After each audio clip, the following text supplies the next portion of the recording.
Nobody has been hurt more by all the rain this year than farmers. In some cases, corn that should be getting close to knee-high hasn't even been planted. Some fields will stand empty this year.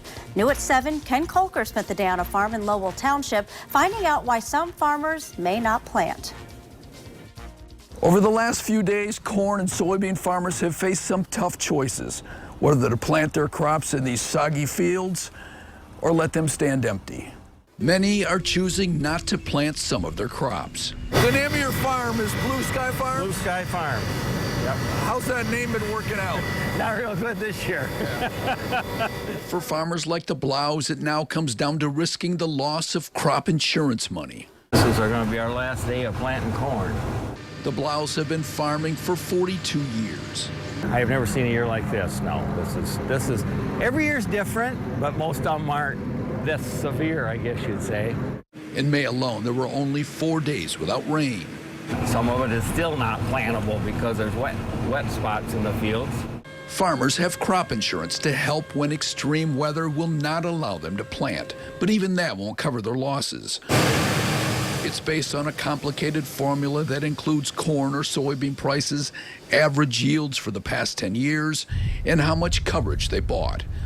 To make it more complicated, corn farmers had until June 5th to decide whether to keep a field empty.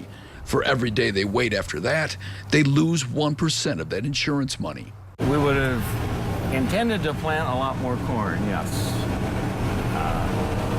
Now that the end of the season's getting so late, we're just deciding that we're better off to not plant it, then the yield's not going to be there. So their insurance agent says that 80% of the farms she insures have decided not to plant some fields, taking that insurance money instead.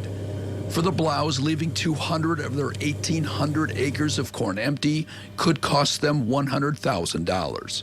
We may not be able to buy a new tractor next year, say.